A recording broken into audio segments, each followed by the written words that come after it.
Assalamualaikum warahmatullahi wabarakatuh. Selamat pagi sobat trader semuanya dimanapun saat ini Anda berada. Jumpa lagi dengan Wijaya Trading pagi hari ini bertepatan di hari Selasa 9 Juli 2024.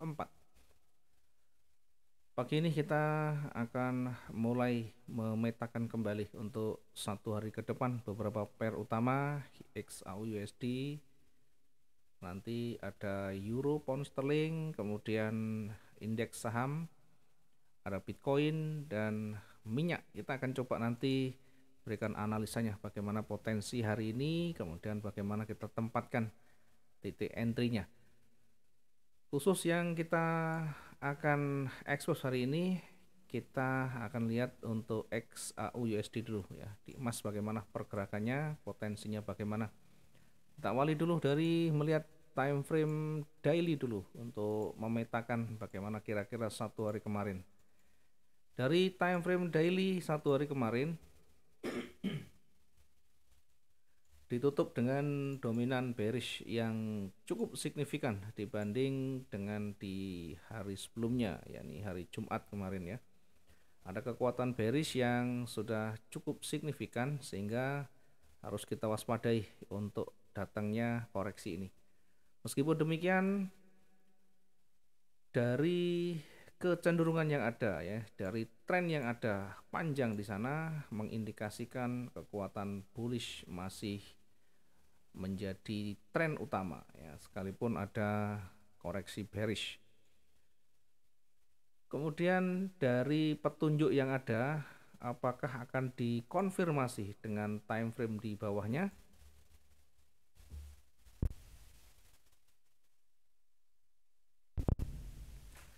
Kita akan bandingkan dengan time frame H4 ya. Di H4 apakah ada petunjuk yang memperkuat potensi pergerakan turun yang ada, atau justru malah sebaliknya.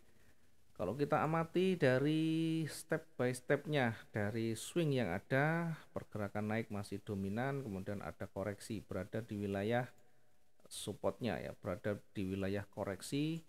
Ini sudah mulai ada penolakan bullish, sudah mulai ada kekuatan yang bahkan menunjukkan ya hadirnya buyer di sana, sehingga harus kita hitung ya, kita akan pertimbangkan di sana apakah nanti berpeluang akan hanya bergerak naik kecil atau justru akan kembali ke tren utama yaitu tren naik. Kemudian kita akan juga lihat di time frame H1. Di H1 sudah mulai bergerak naik. Di sana ada kekuatan level psikologis yang terhenti di kisaran di sana, sehingga bisa memberikan area yang cukup kritis untuk pergerakan turunnya. Karena itu kita akan menguji dengan kekuatan bullish ya. Kita akan menguji kekuatan bullish ini dengan area penting yang ada di sana. Oke, kemudian kita akan coba naik kira-kira sampai di mana. Kalau kita lihat, kalau kita tarik area di sini ya, di situ ada resisten. Kemudian kalau kita tarik sisi sebelah kiri, ini juga bagian dari resisten yang cukup kuat.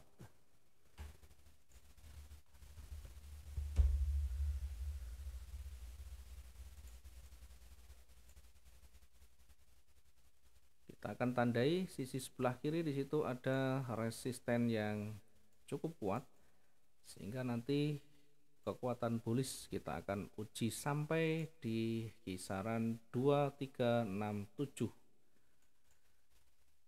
Bergerak jauh lebih tinggi, kita akan nanti uji berikutnya di level yang lebih tinggi lagi, yakni di kisaran 2378. Jadi kalau kita nanti bisa simulasikan kira-kira akan seperti ini, kemudian nanti jika tidak bisa break akan kembali bergerak turun. Oke, jangan lupa catatan ya, ketika tidak bisa lebih tinggi maka akan kembali berbalik turun.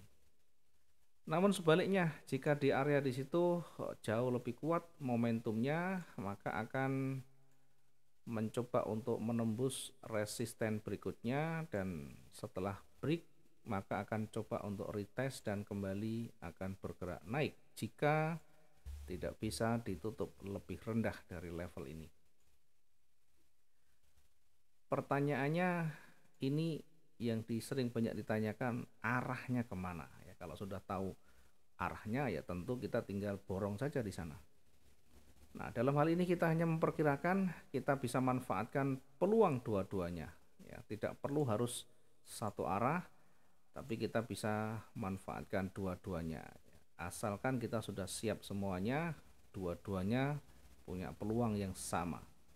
Sekalipun dari sisi analisa mengarah ke bawah, tetapi tentu tidak selalu nanti bergeraknya panjang.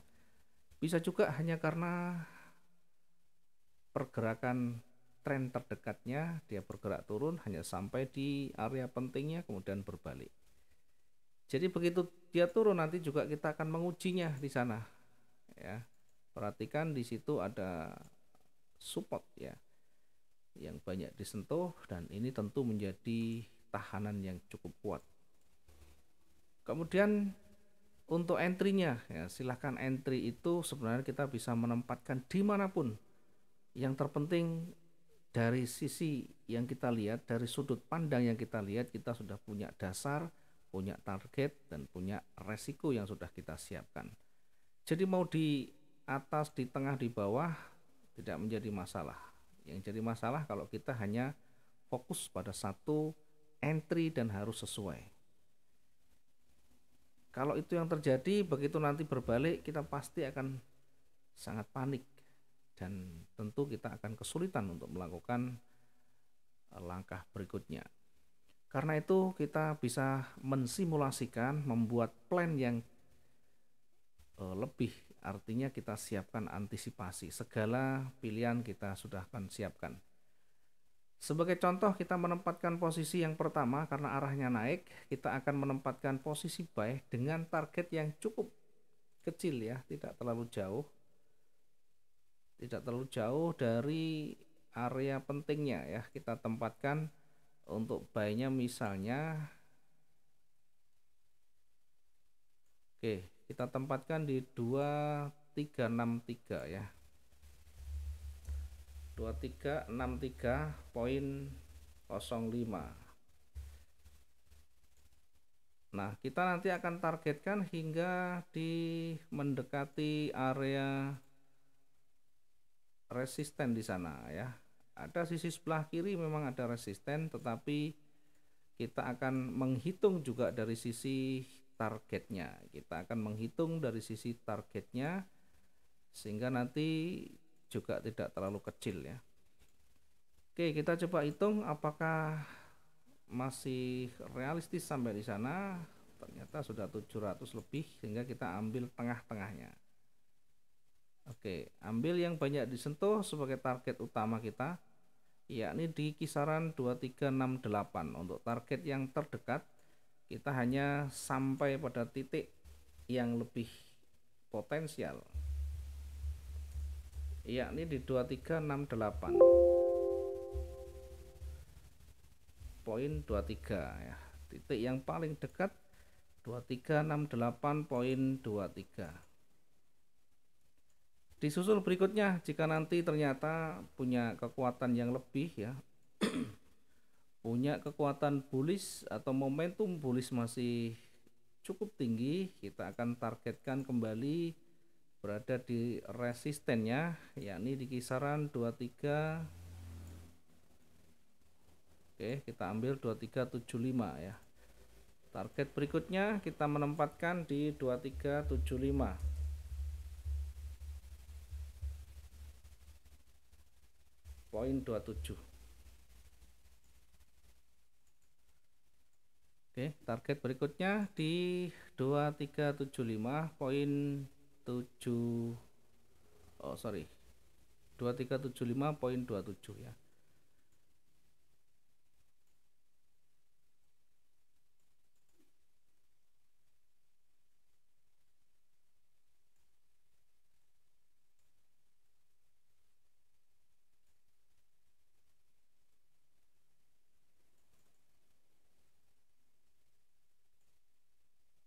Oke, untuk area jenuh hari ini, untuk jenuh beli kita perkirakan di 2391 ya. Area jenuh beli kita akan perkirakan maksimal di 2391. 2391 untuk jual jenuh belinya. Kemudian kita akan lihat dari sisi yang berbeda ya, jika syarat-syarat tidak terpenuhi ya, tidak break, tidak ditutup lebih tinggi atau lebih rendah dan seterusnya, maka kita bisa menempatkan posisi yang kedua, yakni menempatkan posisi sell di sana dengan target yang paling dekat itu berada di area support terdekatnya ya. Kita tempatkan untuk entry berikutnya, sellnya kita tempatkan di 2363, sorry 2356.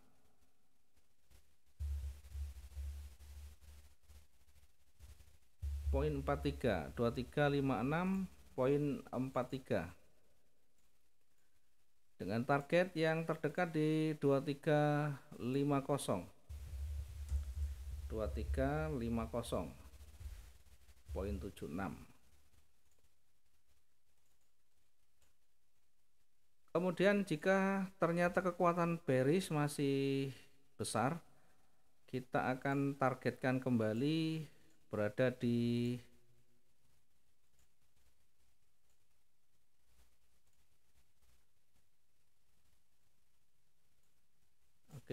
kita targetkan kembali untuk yang posisi turun setelah target yang pertama kita tempatkan di kisaran 2343 ya.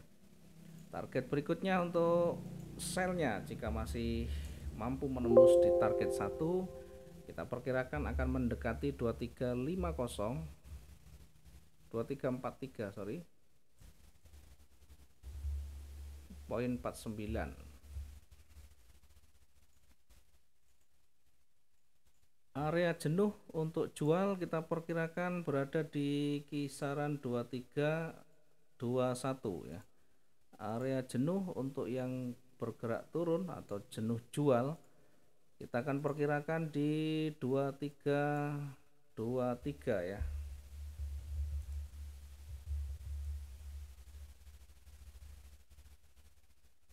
2323 ya.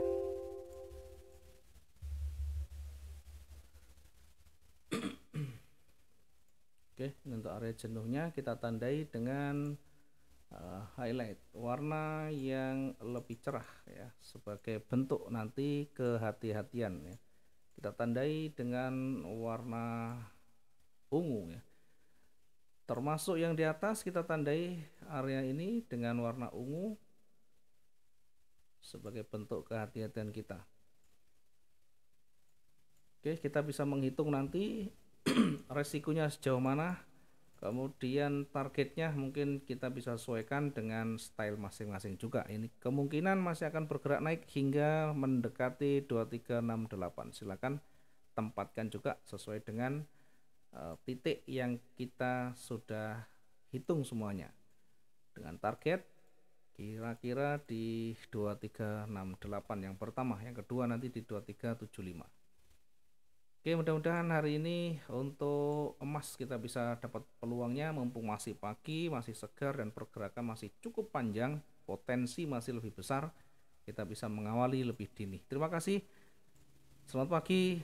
Assalamualaikum warahmatullahi wabarakatuh. Salam profit dua arah.